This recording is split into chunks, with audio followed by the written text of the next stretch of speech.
अस्सलाम वालेकुम, welcome to game set Match. I hope आप लोग खैरियत से होंगे और अच्छे से अपना ख्याल रख रहे होंगे। Lot to discuss today Pakistan cricket के हवाले से, बहुत सारी चीज़ें हैं बात करने के लिए, बिकॉज बहुत सारी चेंजेस हैं जो कि over the period of time हमें दिख रही हैं। शायद Pakistan cricket is moving toward modernization या फिर कंफ्यूजिंग देमसेल्व्स टूवर्ड्स मॉडर्नाइजेशन। दोनों चीज़ें हो सकती हैं, दोनों पॉइंट ऑफ व्यूज़ हो सकते हैं। उसी पॉइंट ऑफ व्यू के हवाले से एक सीनियर पॉइंट ऑफ व्यू जो है हम हासिल करना चाहेंगे और उनसे जानना चाहेंगे। सो यस, आज हम डिस्कस करेंगे what is going around in Pakistan cricket other than playing cricket. मैं हूं सवेरा पाशा और मेरे साथ मौजूद हैं फैसल इलियास। और आज का शो में मेनली हम क्रिकेट के बारे में बात करेंगे। पिछले शोज में हमने काफ़ी स्पोर्ट्स कवर किए, स्पेशली नेशनल गेम्स के हवाले से बहुत सारी इन्फॉर्मेशन हमारे व्यूअर्स को हमने दी है। लेकिन आज के शो में we'll specifically talk about cricket और कोशिश करेंगे ज़रा टेस्ट क्रिकेट पे भी जायज़ा करें कि टेस्ट क्रिकेट की क्या पोजीशन है। बिकॉज ऐसा लगता है कि जब IPL हो रही होती है या बड़ी लीग्स हो रही होती हैं इस तरह की, तो जो आपकी ODI, बायलैटरल या टेस्ट सीरीज़ बिल्कुल ही साइडलाइन हो जाती हैं। We'll talk about it is well in today's show. तो शो का आगाज़ करते हैं। सवेरा जी इंट्रोडक्शन कराएंगे हमारे आज के गेस्ट का। बिल्कुल जी। सो हम खुशामदीद कहते हैं पाकिस्तान के senior sports journalist Abdul Majid Bhatti का। हमारे साथ आज वो मौजूद हैं। भट्टी साहब, अस्सलाम वालेकुम and welcome to the show.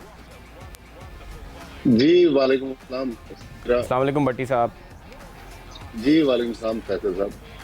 सो भट्टी साहब, बहुत सारी चीज़ें हो रही हैं, मगर जो सबसे पहली चीज़ हो रही है उसके बारे में मैं आपसे ज़रूर सबसे पहले बात करना चाहूँगी। ए टूर, हम बड़ा इंतज़ार करते हैं शिद्दत से। ए टूर तकरीबन कोई शायद 1.5-2 साल बाद 2021 में लास्ट टाइम ए टूर हुआ था पाकिस्तान शाहीन्स का, और अब फिर से एक ए टूर जो है वो हुआ।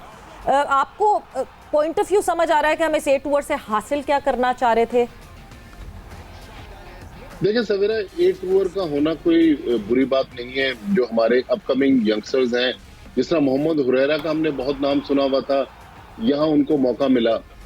लेकिन इस टीम के कप्तान हमने जिस प्लेयर को बनाया वो कुछ अरसे तक पहले तक तो पाकिस्तान की टेस्ट टीम में थे। लेकिन मुझे नहीं समझ आया कि एक ऐसे प्लेयर को कि शायद हो सकता है कि लोग कहें कि भाई स्वीपिंग स्टेटमेंट दे दिया। मेरा ख्याल में शायद अब पाकिस्तान टीम में शायद उनका फ्यूचर नहीं है। जबकि हमारे यहाँ इमरान भट्ट की मैं बात कर रहा हूँ, हमारे यहाँ ओपनिंग स्लॉट में आप शान मसूद बाहर बैठे हुए हैं, इमाम उल हक कई फॉर्मेट्स नहीं खेलते और अपकमिंग यंगस्टर्स हैं। ऐसे में इमरान भट्ट को भेज देना और अब्बास आफरीदी जैसे एक बासलाहियत प्लेयर को, बासलाहियत फास्ट बॉलर को, अभी PSL में बहुत सारी विकेटें हासिल की, अगर मैं गलत नहीं कह रहा तो सबसे ज्यादा विकेटें हासिल की, लेकिन अब्बास आफरीदी कहीं नजर नहीं आ रहे। तो मेरे ख्याल में सिलेक्शन पे मुझे थोड़े से डाउट्स हैं कि बेहतर सिलेक्शन हो सकती थी। हमारे पास मजीद टैलेंटेड प्लेयर हैं जिनको हम यहाँ ले जा सकते थे। अब हमने देखे ना, साइम अयूब को टीम में डाल दिया। ठीक है, साइम अयूब फारिग थे, उनको भेज दिया, अच्छी बात है। बहुत सारे पाकिस्तान के प्लेयर्स जो हैं वो गए हुए हैं इस वक्त काउंटी क्रिकेट खेलने, लीग क्रिकेट खेलने। बल्कि मैं भी बता दूं कि मैं भी इंग्लैंड में, लोग कहेंगे भाई घर में पता नहीं पागल हो गए, जैकेट्स पहने। तो सवेरा का फोन आया तो जाहिर है मना नहीं कर सकते थे, वरना जिस पोजीशन में यहाँ कैमरे को सेट करके बैठे हुए, ये भी एक बहुत तकलीफदेह मरला है। तो मेरे ख्याल में ए टूर का होना, ए टूर प्लान करना क्रिकेट बोर्ड की अच्छी एफर्ट्स है।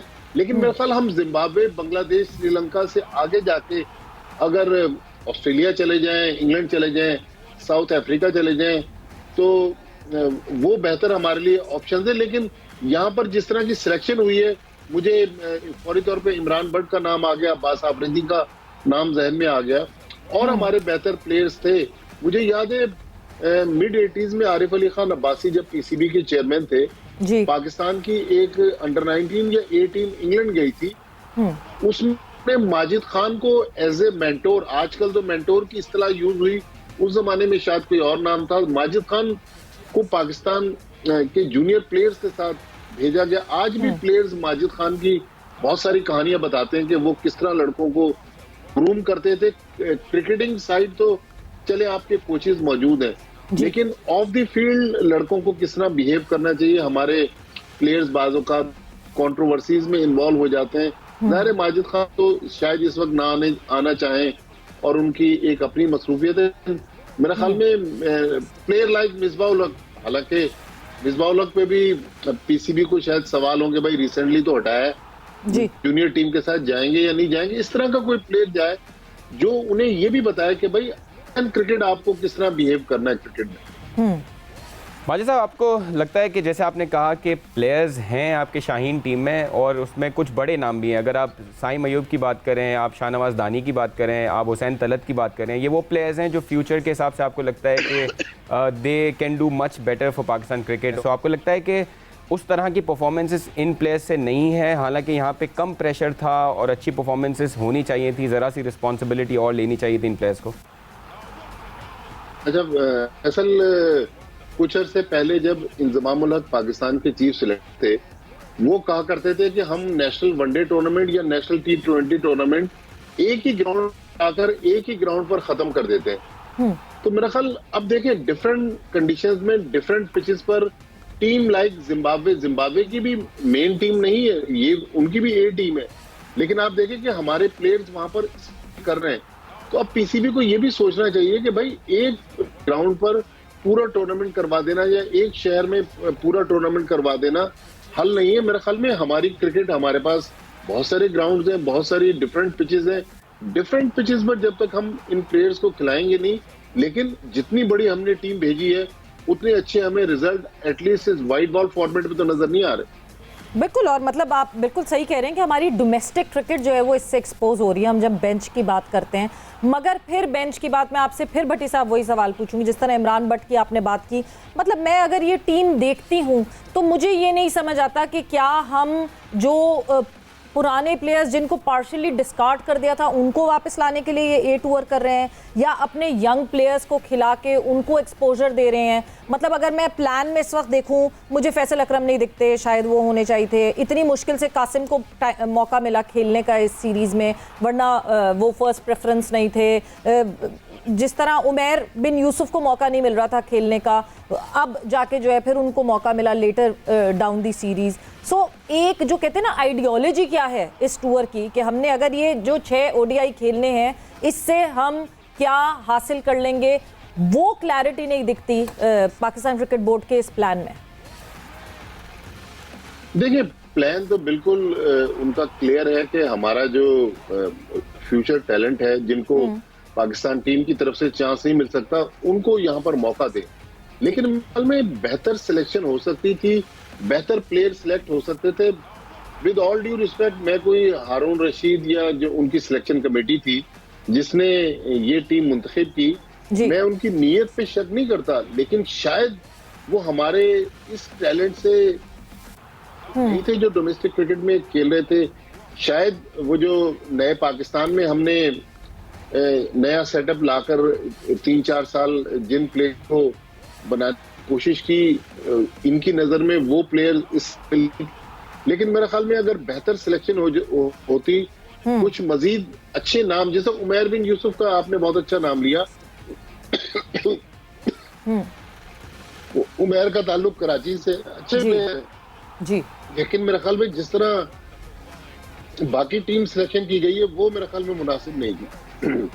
बिल्कुल भट्टी साहब, थोड़ा सा अगर हम जो प्लेयर्स काउंटी खेलने जा रहे हैं, शाहीन शाह जा रहे हैं, नसीम शाह भी जा रहे हैं काउंटी खेलने, आपको लगता है कि ये राइट कॉल है इन प्लेयर्स के लिए? Although they've been playing regular cricket for Pakistan और हमें लगता है कि कहीं पे ओवरलोड है इन पे क्रिकेट का, लेकिन still they've gone to county, although they learn from there. लेकिन आपको लगता है कि कंसिडरिंग के इतने बड़े बड़े आपके टूर्नामेंट्स आने हैं, एशिया कप आना है, वर्ल्ड कप आना है, वर्कलोड ज़्यादा हो जाएगा इन प्लेयर्स पे? देखिए बात तो बिल्कुल फैसला आप सही कह रहे हैं कि वर्कलोड तो है, लेकिन अब वर्कलोड मैनेज करना, मिकी आर्थर आपके पास डायरेक्टर हैं, ग्रांट ब्रैडबर्न हमारे पास इस वक्त हेड कोच हैं, और हमारे पास टैंक में बहुत सारे लोग हैं। लेकिन मैंने ये पिछले दिनों एक ट्वीट भी किया था, अब आप प्लेटफॉर्म से थोड़ी और उसकी वजाहत कर दूं कि पाकिस्तान 23-24 करोड़ का आबादी का शहर है। आज इसमें हमारे पास हारून रशीद के अलावा कोई टेस्ट क्रिकेटर नहीं है। हमारी नेशनल सिलेक्शन कमेटी में दो नॉन टेस्ट क्रिकेटर्स भी हमारी सिलेक्शन कमेटी में है। प्लस हारून रशीद ठीक है क्रिकेट जानते हैं, बड़े क्रिकेटर रहे हैं, लेकिन उन्होंने भी आखिरी टेस्ट अपना कुछ 40-42 साल पहले खेला था। तो मेरा ख्याल में ये मसला हमारे थिंक टैंक में है कि अब मिकी आर्थर बहुत सारे प्लेयर्स को तो अपनी ही काउंटी में बुला बुला के खिला रहे हैं। तो मेरा ख्याल में वर्कलोड बिल्कुल मैनेज करना चाहिए। अब प्लेयर्स फिर ये भी कहते हैं कि जी हमें तो पैसा कमाने के लिए पीसीबी मौका नहीं देता, हमें कमाई से रोका जाता है। अभी ये भी आ रहा है कि कुछ लड़कों ने लंका प्रीमियर लीग भी साइन कर ली है, तो इसका मतलब है कि वर्कलोड तो मैनेज कहीं भी नहीं हो रहा। तो खुदा न खास्ता आगे चल के कोई लड़का कोलैप्स कर गया तो फिर वही वर्ल्ड T20 वाली सिचुएशन हो जाएगी कि एन वक्त पे शाहीन शाह नहीं थे, फखर जमान अनफिट हो गए, तो ये मामला फिर आगे ना हो। तो मेरे ख्याल में हमने बहुत सारे फॉरेनर्स रखे हुए, उनको चाहिए कि वर्कलोड मैनेज करना चाहिए। लेकिन इस तरह से हर लीग में हर जगह अगर प्लेयर्स जाएंगे, हर कंडीशन में जाके खेलेंगे, तो फिर आगे पाकिस्तान टीम को मुश्किल ना पड़ जाए। लेकिन भट्टी साहब एक बात ये तो सही है कि प्लेयर्स अगर अपने आप को कंपेयर करेंगे कि उनका जितना टैलेंट है, जितना उनका पोटेंशियल है, उसके हिसाब से इंटरनेशनल प्लेयर से जब वो कंपेयर करेंगे तो वो बहुत ही ज़्यादा अंडरपेड तो ज़रूर हैं। आप अगर आईपीएल में जो प्लेयर्स खेलते हैं उनको देखें या बिग बैश में जो प्लेयर्स खेलते हैं उनको देखें, स्पेशली आईपीएल से अगर कंपेयर करें, there are lot of players जिनकी स्किल सेट शायद बहुत कम होगी शाहीन शाह से या नसीम शाह से या दूसरे बॉलर्स और बैट्समैनों से, लेकिन they earn hell lot of money compare to your players. नहीं, पैसा तो बिल्कुल हमारे प्लेयर्स को इतना पैसा नहीं मिलता, लेकिन फैसल हम अगर अपनी मार्केट को देखें, हमारी जो इकोनॉमी की सूरत हाल है, उसके बावजूद क्रिकेटर्स के पैसों में कोई कमी नहीं आई है। बल्कि कई क्रिकेटर्स तो खुशी से कहते हैं भाई आज तो डॉलर जो है वो 300 क्रॉस कर गया, हमें तो अब जो डॉलर या पाउंड में पैसे मिल रहे हैं वो तो बहुत ज्यादा है। लेकिन बिल्कुल हम जो आईपीएल है उससे तो कंपेयर नहीं कर सकते, लेकिन इसके बावजूद हमारे प्लेयर्स को कम पैसा भी नहीं मिल रहा। देखें, वो क्रिकेटर की रोजी रोटी है, उनको कमाने से कोई नहीं रोक सकता, लेकिन वर्कलोड मैनेज करना एक इंसान की भी बॉडी में अपनी पावर होती है ना। अगर वो समझते हैं कि हमारी बॉडी इस चीज को अफोर्ड करती है। अभी शाहीन शाह इतनी लंबी इंजरी से वापस आए तो खुदा न खास्ता शाह के साथ दोबारा कोई मिसहैप ना हो जाए, तो शाहीन को भी देखना चाहिए। हमने नसीम शाह को भी अलाउ कर दिया, हमने शादाब खान को भी अलाउ कर दिया। हाँ, काउंटी क्रिकेट में मैं 2-3 सालों से एक प्लेयर को देखना चाह रहा हूँ, पाकिस्तानी प्लेयर को। मैं चाहता हूँ कि बाबर आजम जो है वो काउंटी क्रिकेट खेले।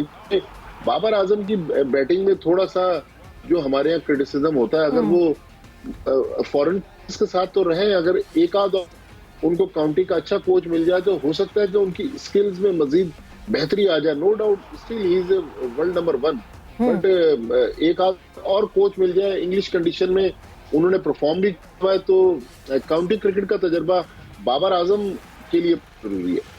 बट भट्टी साहब, अब जब आप बाबर की बात ही कर रहे हैं तो फिर एलपीएल में बाबर का नाम आता है, जो कि तकरीबन मिड अगस्त में जाके एलपीएल का इख्तिताम होगा। उसके बाद टाइम कितना बचेगा हमें एशिया कप के लिए? बीच में कुछ दिन बचेंगे।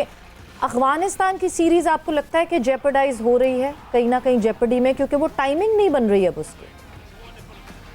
सवेरा आपको याद होगा, आप और फैसल पिछले प्रोग्राम में जब मैंने कराची से प्रोग्राम किया था जी, मैंने उस वक्त आपको इशारा दिया था शायद मैं राइट डायरेक्शन पे जा रहा हूँ। आप अफगानिस्तान की सीरीज करें, मुझे तो पाकिस्तान श्रीलंका की टेस्ट सीरीज भी होती हुई नजर नहीं आ रही। आप देखें ना, अब हम मई के एंड में पहुंच गए हैं, तो अभी तक तो ना शेड्यूल अनाउंस हुआ है और ना श्रीलंकन बोर्ड ने कंफर्म किया है कि पाकिस्तान 2 टेस्ट खेलने के लिए आ रहा है। अफगानिस्तान की टीम इस वक्त श्रीलंका में मौजूद, और अफगानिस्तान की सीरीज भी मुझे नहीं लग रहा, मुझे लग रहा है वो जो 3 T20 हमने लिए शारजा में, उसी पे इक्तफा करना पड़ेगा, क्योंकि अफगानिस्तान की टीम भी ओवरलोडेड है, वो भी बहुत ज्यादा खेल रही है। तो बिल्कुल ये दोनों सीरीज जो है अभी ये गैर यकीनी सूरत हाल से दो चार है।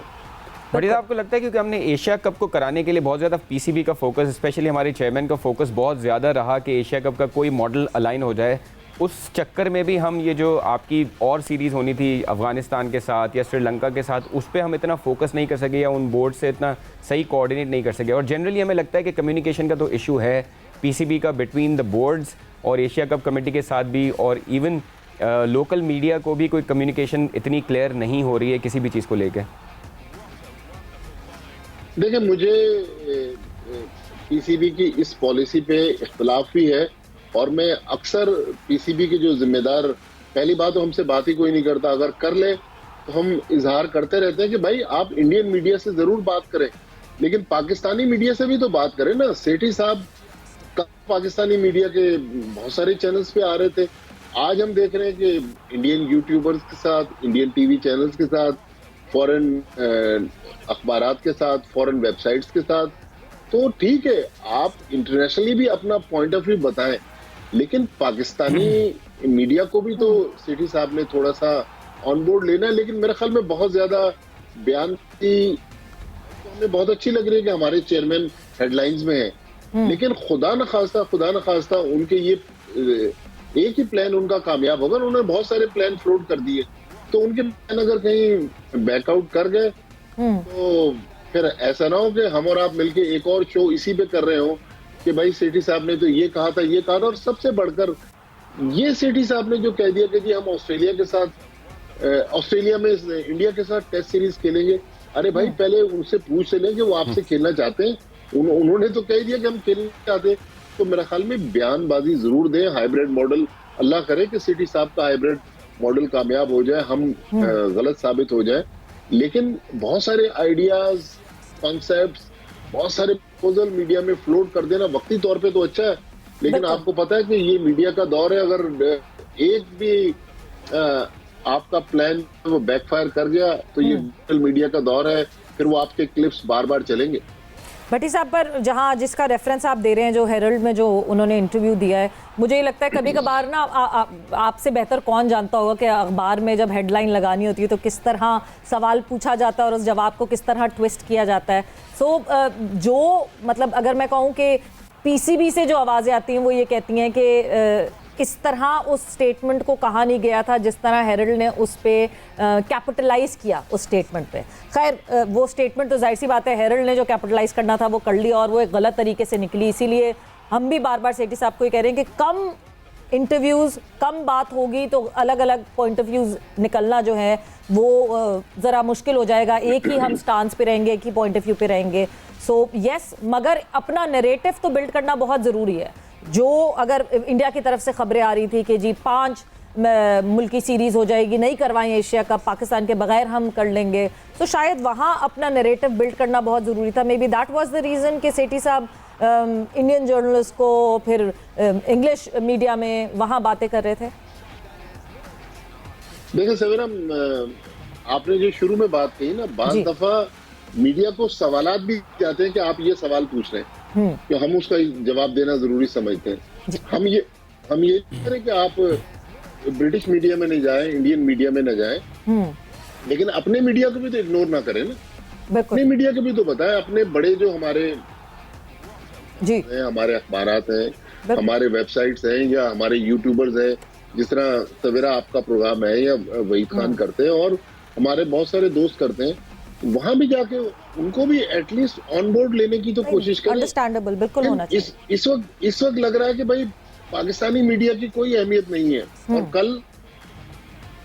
कल से मुराद है गुजरे हुए कल की बात कर रहा हूँ। तो गुजरे हुए कल में तो पाकिस्तानी मीडिया को आप सराखों पर बिठा रहे थे। आज पाकिस्तानी मीडिया को बाजों का छोटी मोटी अपडेट दे देते हैं, अदरवाइज मेन अपडेट जो है वो तो फॉरेन मीडिया से हमें आ रही है। अगर चेयरमैन हमारे ये अलाइन करते हैं कि एक मॉडल देते हैं, उसमें कुछ मैचेस यहाँ पे होते हैं और स्पेशल मैचेस जो पाकिस्तान इंडिया के मैचेस हैं या जो कम्पिटिटिव मैचेस हैं वो जाके यूएई में होने हैं, आपको लगता है कि इस मैनेजमेंट का एक इंक्लिनेशन हमेशा यूएई की तरफ होता है कि टूर्नामेंट उठा के पूरा वहाँ दे दिया जाए?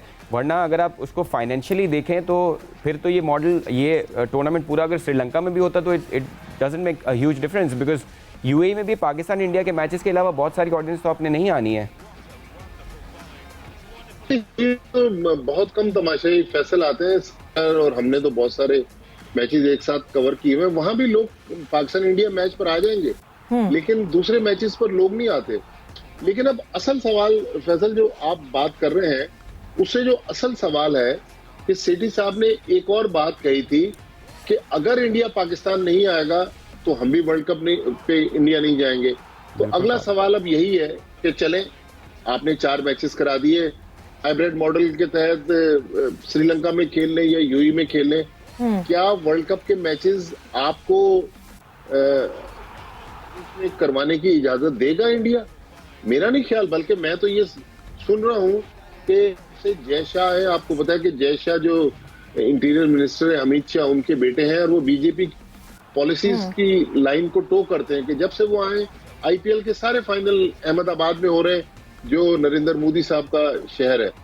तो जो मुझे सुनने में आ रहा है, मुझे बहुत ही बाखबर इंडियन सहाफी ने कहा कि इंडिया जहां पाकिस्तान के साथ जो फाइनल गेम का या फाइनल डिमांड रखेगा वो ये रखेगा कि पाकिस्तान इंडिया मैच जो है वो अहमदाबाद में खेला जाए, ताकि इंडिया का जो एक नैरेटिव है कि जी हमारे यहाँ तो कोई सिक्योरिटीज के इशू नहीं है, अगर पाकिस्तान ने अहमदाबाद में खेल लिया तो इंडिया के पास तो बोलने के लिए बहुत कुछ है कि भाई मोदी साहब के शहर में देखें पाकिस्तान इंडिया का मैच हो गया।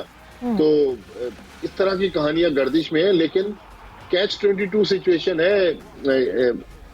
हो जाएगा ये जो नया हाइब्रिड मॉडल है, लेकिन जो पीसीबी के सवालात है उनके जवाबात भी चाहिए। बिल्कुल, जवाबात तो बिल्कुल चाहिए, बट भट्टी साहब फिर अगर आप यही बात कर रहे हैं तो एक खबर और जो गर्दिश कर रही है कि बीसीसीआई जो है वो पहले पीसीबी से गारंटी लेगा वर्ल्ड कप की, उसके बाद एशिया कप के लिए तैयार होगा। मगर हम मुसलसल हर प्लेटफॉर्म पे ये बात करते रहे हैं और सुनते रहे हैं कि एसीसी एक डिफरेंट बॉडी है, आईसीसी इवेंट एक डिफरेंट बॉडी है, और जब आईसीसी ब्रॉडकास्टर को बेचती है, ये पूरा पैक बेचती है कि हाँ जी इतने आईसीसी इवेंट्स होंगे, लेट्स से अभी 9 आईसीसी इवेंट्स हैं जिनको 14 मेंबर्स जो है आईसीसी के उन्होंने साइन किया होता है, उन बेसिस पे ब्रॉडकास्टर्स को बेचा जाता है। तो कॉन्ट्रैक्ट तो ऑलरेडी इंडिया ने भी साइन किया हुआ है, पाकिस्तान ने भी साइन किया हुआ है कि आईसीसी इवेंट्स में तो उन्होंने शिरकत करनी है। देखें, हर तरफ हमें इंडिया ही इंडिया नजर आता है। हाँ, एशियन क्रिकेट काउंसिल भी इंडियन क्रिकेट काउंसिल है, नेशनल क्रिकेट काउंसिल भी इंडियन क्रिकेट काउंसिल है, ब्रॉडकास्टर्स इंडियन है, स्पॉन्सर्स भी इंडियन है। तो जब इतनी ज्यादा चीजें आपके खिलाफ हो जाएं तो मेरे ख्याल में फिर तो इसमें गुंजाइश नहीं है हमें ये कहने की। तो इसमें तो फिर जो भी होगा, जो इंडिया चाहेगा फाइनली वही सर तस्लीम में खम करना पड़ेगा। हाँ, अगर सेठी साहब कोई एक बड़ी बात मनवाने में कामयाब हो गए तो आप देखिएगा वो हमेशा के लिए अमर हो जाएंगे। हिस्ट्री ना मैं चेंज कर सकता हूँ, ना आप चेंज कर सकती हैं, ना फैसल चेंज कर सकते हैं। तो लिहाजा अगर पार्ट ऑफ हिस्ट्री बन जाएंगे, कोई ऐसा डिसीजन इंडिया से करवा लेंगे, तो कल हम भी उनको यहाँ सलूट करेंगे और पाकिस्तान की जो 23-24 करोड़ आवाम है वो भी उनको मानेंगे कि भाई सेठी साहब ने क्या जबरदस्त काम किया। पिछली बार जब आए तो उन्होंने पीएसएल शुरू कर दी, अब जब वो आए तो इन्होंने इंडिया को घुटने टेकने पे मजबूर कर दिए। तो मेरे ख्याल में वक्त का इंतजार कर लें, हमें बेहतरी की तरफ सोचना है, पॉजिटिव सोचना है। उम्मीद ये है कि सेठी साहब का जो एक ट्रैक रिकॉर्ड रहा है पास्ट में मैन मैनेजमेंट का, तो इस बार भी पाकिस्तानी कौम को खुशखबरी देंगे वो। उम्मीद यही है कि कोई खुशखबरी ऐसी अच्छी मिले, बिकॉज ये तो मामला सेटल होता हुआ दिख नहीं रहा है। भट्टी साहब, एक ब्रेक पर हम जाएंगे, ब्रेक से वापस आएंगे तो सिलेक्शन कमेटी की आपने बात की थी। मुझे लगता है जैसे फॉर्मर क्रिकेटर्स नाराज हैं, वैसे आप भी नाराज हैं कि कौन कौन सिलेक्शन कमेटी में और क्यों है, तो वो भी आपसे जानेंगे, but after this short break. And welcome back to game set match in conversation with Abdul Majid Bhatti, और डिस्कशन हमारी हो रही है जो सब कुछ हो रहा है इस वक्त पाकिस्तान क्रिकेट में और जो सब कुछ आगे होना है, beat Asia Cup, beat World Cup. मगर अब मूव ऑन करते हैं। और भट्टी साहब, जहां सिलेक्शन कमेटी की आपने बात की, सिलेक्शन कमेटी में हमें एक नया ट्रेंड ये दिख रहा है। हसन हमें दिखे, हसन चीमा जो है वो सिलेक्शन कमेटी का हिस्सा बनते हुए दिखे एज एन एनालिस्ट, जो कि सिलेक्शन कमेटी में साथ होंगे। फिर ब्रैडबर्न हैं, मिकी हैं। आपको ये लगता है कि अब कोच भी, हेड कोच ब्रैडबर्न, अब वो सिलेक्शन कमेटी में भी हैं, would this gain the power for Babar Azam और would this shatter a bit of power of Babar Azam? Bhatti साहब, आपको आवाज आ रही? जी सवेरा, मैं देखिए बाबर आजम का तो मुझे लग रहा है कि थोड़ा सा बाबर आजम के मामला जो है टाइट हो जाएंगे। फ्री हैंड जो पास में करता है शायद अब बाबर आजम को नहीं मिलेगा। मैंने सवाल किया ना, मैं नाराज नहीं हूँ, मेरा सवाल सिर्फ ये है, हसीमा भी हमारे दोस्त हैं, मैं उनकी टैलेंट पे, उनकी करने की सलाहियत पर इनकार नहीं कर सकता, लेकिन मसला ये है कि अब मिसाल के तौर पे 2 टेस्ट मैच की सीरीज होनी है पाकिस्तान श्रीलंका की। एक टीम हारून रशीद सेलेक्ट कर ले, एक मिकी आर्थर कर ले, एक हसन चीमा कर ले, एक ग्रांट ब्रैडबर्न कर ले, एक सवेरा पाशा कर लें, एक फैसल कर लें, एक मैं कर लेता हूँ। मेरा ख्याल में हार्डली एक प्लेयर या दो प्लेयर का डिफरेंस होगा। मेरे को बहुत ज्यादा मसला नहीं है। मसला कहाँ है? मसला इस ए टीम में मसला है, मसला पाकिस्तान अंडर 19 टीम में मसला है, मसला टैलेंट हंट का मसला है कि टैलेंट जाके तलाश करेगा। क्रिकेट में कौन जाके बैठेगा जब आप कायदे ट्रॉफी के 4-4 ग्राउंड्स पर मैच कर रहे होंगे? उस वक्त तो मिकी आर्थर पाकिस्तान में नहीं होंगे। हाँ, अगर मिकी आर्थर ने स्टैट बनाए तो ये तो मैं और करें ग्रांड ब्रैडबर्न को अगर वो स्टैट्स दे देंगे हसन चीमा, तो ग्रांड ब्रैडबर्न भी टीम सेलेक्ट कर लेंगे। तो मेरे ख्याल में समय 2-3 ऐसे प्लेयर्स रखने हैं जो डोमेस्टिक में जाके तो टैलेंट हंट करें कि वहां हमारे पास टैलेंटेड जो प्लेयर्स हैं वो कहीं इग्नोर ना हो जाए, कोई ऐसा टैलेंट हमारे हाथों से निकल ना जाए जो सिलेक्टर्स की भी नहीं आया। तो ये मेरा एक पॉइंट ऑफ व्यू था कि भाई आप ठीक है, आप आपने सिलेक्शन कमेटी बना दी, एक नया तजर्बा किया है। जाहिर है हारून रशीद भी हर ग्राउंड पर जाकर तो लड़कों को देख नहीं सकते ना। हारून रशीद भी मैं आप ये XYZ कोई भी बताएंगे तो वो जाके देखेंगे। तो पहले नहीं होता था। पहले अगर आपने देखा हो कायदे की नेशनल वनडे या नेशनल T20 में ग्राउंड्स पर मौजूद होते थे। तो मेरे ख्याल में वो काम अब नहीं हो रहा। ये थोड़ा सा मॉडल जो है, भट्टी साहब पहले पिछले मॉडल में एक चीज और थी कि जो कोचेस थे डोमेस्टिक टीम्स के वो स्काउट्स का काम कर रहे थे पाकिस्तान क्रिकेट बोर्ड के लिए। क्या अब वो इस चीज को भी कंटिन्यू किया जाएगा कि नहीं? देखिए, अभी तो हमें पता ही नहीं है कि कौन कोच किस टीम के साथ किस टीम के साथ मुंसलिक है। पहले ये था 6 टीमें थी, 6 हेड कोच थे, 6 उनके सिलेक्टर्स थे और एक मोहम्मद वसीम हेड कोच था जी। अब तो मसला कि डिपार्टमेंटल टीमें भी हैं, रीजनल टीमें भी हैं। रीजनल कोचेस जो हैं वो तो PCB के एम्प्लॉय होंगे, लेकिन डिपार्टमेंटल टीमों के कोचेस तो डिपार्टमेंट्स के एम्प्लॉय हैं। तो ये मतलब थोड़ा सा मेरे ख्याल में एक मुश्किल सा मरहला है। ये फार्मूला अब नहीं चल सकेगा, जबकि डिपार्टमेंट्स भी कहा जा रहा है कि 12-14 डिपार्टमेंट्स आ रहे हैं, 7-8 रीजन आ रहे हैं। अगर 16 टीमों का ही टूर्नामेंट करवाते हैं तो 16 सिलेक्टर तो नहीं हो सकते। वो तो फिर लड़ाई झगड़े ज्यादा होंगे, हर आदमी अपनी लेके चलेगा। तो मेरे ख्याल में इसमें थोड़ी सी क्लैरिटी आनी चाहिए। हारून रशीद एक दिन बैठे मीडिया को समझाने की तो कोशिश करें कि इसके पीछे जो आपका कॉन्सेप्ट और थ्योरी है वो क्या है, आप किस तरह टीम सेलेक्ट करेंगे पाकिस्तान की। बिल्कुल सर। हम बाबर की पावर्स की बात करें भट्टी साहब, अगर तो जो सवेरा ने क्वेश्चन किया था उससे लिंक्ड अगर एक क्वेश्चन अगर हम समझना आपसे चाहें कि हमारे कल्चर में एक चीज़ है कि एक कैप्टन होता है, उसकी जब पावर्स होती हैं उसके पास वो अच्छा परफॉर्म कर रहा होता है। बाबर भी हम देख रहे हैं अच्छा परफॉर्म किया है, कुछ गलतियाँ हुई हैं, जैसे हम T20 वर्ल्ड कप के फाइनल में पहुँचे, एशिया कप के फाइनल में पहुँचे, फाइनल नहीं हम कन्वर्ट कर पाए। लेकिन अगर उसको कंपेयर करें, सरफराज की भी अच्छी कप्तानी थी एक ज़माने में, कुछ उनसे गलतियाँ हुई, उनको सिस्टम से बाहर करने की कोशिश की गई। लेकिन आपको लगता है कि अभी बाबर के साथ भी उसी तरह होगा? अगर एशिया कप या वर्ल्ड कप में कोई सिग्निफिकेंट कामयाबी अगर नहीं आती तो चीज़ें उसी तरह होंगी जिस तरह सरफराज के साथ हुई हैं या हिस्टोरिकली बाकी कप्तानों के साथ हुई हैं?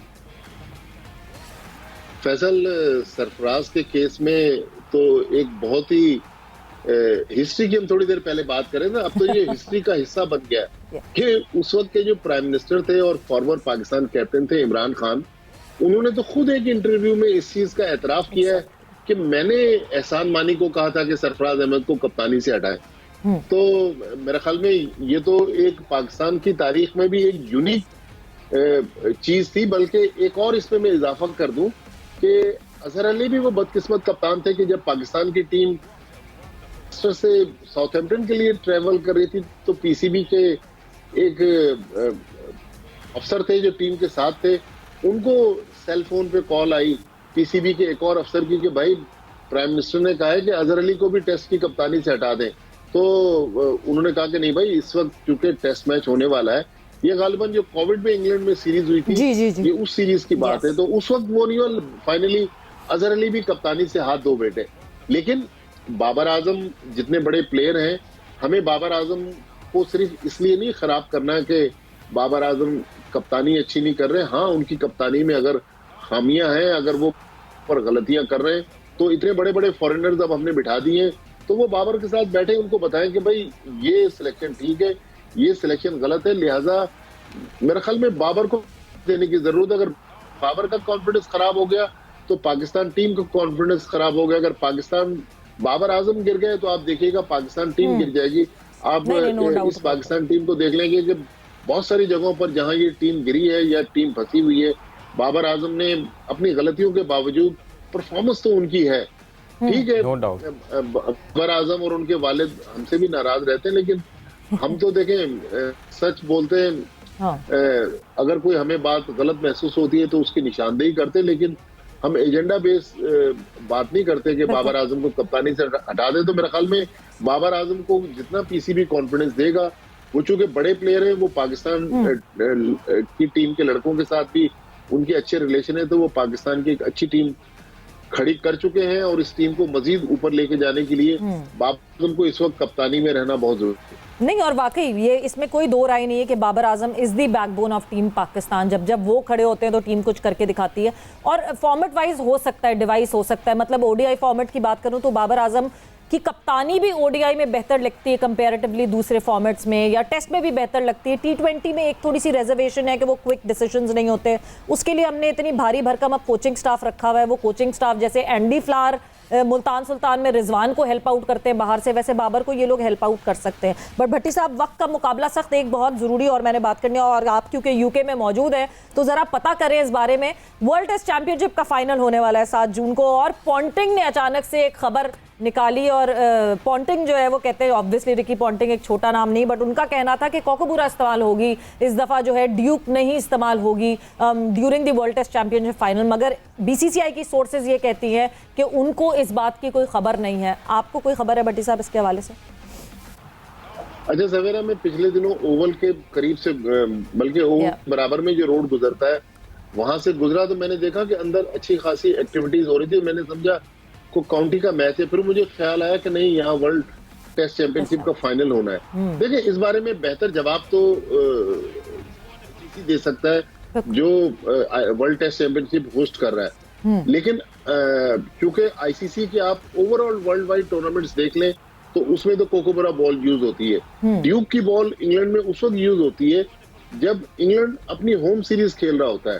तो रिकी पॉन्टिंग आईपीएल की टीमों के साथ भी अटैच है और उनका इंडिया में अच्छा खासा इन्फ्लुएंस है, तो वो इस तरह की कोई बात नहीं करेंगे जिसकी वजह से उनके फ्यूचर के जो कॉन्ट्रैक्ट्स हैं वो अंडर थ्रेट आ जाए। तो मुझे लग रहा है कि अगर रिकी पॉन्टिंग ने ये बात की होगी तो यकीनी तौर पर जिम्मेदारी से ही बात की होगी। नहीं, बट पिछली दफा जो वर्ल्ड टेस्ट चैंपियनशिप का फाइनल हुआ था उसमें ड्यूक यूज हुई थी, मतलब इंग्लिश कंडीशंस में आईसीसी के इवेंट्स में तो ड्यूक बॉल ही यूज होगी ना। देखिए, मैंने वही कहा ना कि आईसीसी अगर चाहे तो इस बार भी ड्यूक बॉल यूज हो सकती है, लेकिन ड्यूक बॉल पर मेरे ख्याल में इंग्लैंड के प्लेयर्स को ज्यादा कंफर्टेबल फील करते, लेकिन इस बार तो इंग्लैंड की टीम फाइनल में ही नहीं है। तो मुझे लग रहा है कि अगर इंडिया ऑस्ट्रेलिया है तो रिकी पॉन्टिंग ने बात की है तो कुछ ना कुछ उसके पीछे कहानी होगी। मुझे भी ऐसे ही लग रहा है कि, लेकिन मेरी मालूमात नहीं है, मैं सिर्फ अपने तजर्बे की बुनियाद पे कह रहा हूँ कि रिकी पॉन्टिंग ने इतनी बड़ी बात की होगी तो उसके पीछे कुछ ना कुछ कहानी जरूर होगी। लेकिन मेरे ख्याल में फाइनल अच्छा होना चाहिए। फाइनल अच्छा होना चाहिए। तो शो का वक्त खत्म हो गया। एक आखिरी सवाल अगर एक मैं करना चाहूँ, उसके बाद हम शो एंड अप करेंगे। सर, लास्ट टाइम जब विराट कोहली की कप्तानी में इंडिया की टीम हारी थी न्यूजीलैंड से, इस बार तो रोहित शर्मा कप्तान होगा, तो कोहली ने कहा था कि टेस्ट चैंपियनशिप का फाइनल जो है वो एक मैच नहीं होना चाहिए, वो मल्टीपल या 3 मैचेस होने चाहिए, एक से ज़्यादा मैचेस होने चाहिए। Do you agree with that? इस बार तो एक ही मैच होना है, लेकिन आपको लगता है कि एक वर्ल्ड टेस्ट चैंपियनशिप का अगर डिसीजन लेना है तो मल्टीपल मैचेस करा के लेना चाहिए? देखिए, उस वक्त अपनी जेब में डाले थे विराट कोहली, तो अब अगर आप 50 ओवर्स का एक फाइनल कराते हैं, 20 ओवर का एक फाइनल कराते हैं, ये तो 5 डे मैच है। इसका मतलब अगर बेस्ट ऑफ 3 कराएंगे तो 15 दिन तो प्लेइंग है। तो मेरा ख्याल ये पॉसिबल नहीं है। एक दिन है, चाहे वो दिन आपका अच्छा है चाहे बुरा है। इंडिया भी जब 83 में वर्ल्ड चैंपियन बना तो कोई सोच नहीं सकता था कि फाइनल में वेस्ट इंडीज की टीम हार जाएगी। तो ये देखें, तो 2 पहलवानों का मुकाबला है, इसमें कौन कामयाब होता है। तो मुझे लग रहा है कि शायद इंग्लिश कंडीशन में ऑस्ट्रेलियन टीम भारी पड़ेगी इंग्लैंड पे, तो इंडिया पे। अब ये देखना है कि किस तरह होता है ये मुकाबला, बिकॉज जिस तरह हम रेगुलरिटी में ये देख रहे हैं कि इंडिया ऑस्ट्रेलिया को ऑस्ट्रेलिया के घर में जाके भी हरा रही है। जी, मैं चूंकि इस वक्त लंदन में हूँ, तो पिछले 2-3 दिन से और आज भी धूप निकली हुई है, 20 टेम्परेचर है, तो ये गर्म मौसम थोड़ा सा इंडिया को सूट करता है। बिल्कुल बिल्कुल, और फायदा हो सकता है। अब ये देखना है कि एक तो वो जो बॉल का इशू है वो पता चलेगा कि कब है क्या है, बट देखें बस ये कि अच्छा एक फाइनल होना चाहिए वर्ल्ड टेस्ट चैंपियनशिप का। बट थैंक यू भट्टी साहब, बहुत बहुत शुक्रिया आपके टाइम का। Thanks a lot for being here. शुक्रिया भट्टी साहब, थैंक यू सो मच। सो यहाँ पे वो वक्त खत्म हो गया गेम सेट मैच का। आई होप आपने आज का शो एंजॉय किया, और सवेरा और फैसल को इजाजत दीजिए। अपना बहुत ख्याल रखिएगा। टेक केयर, बाय बाय, अल्लाह हाफिज़।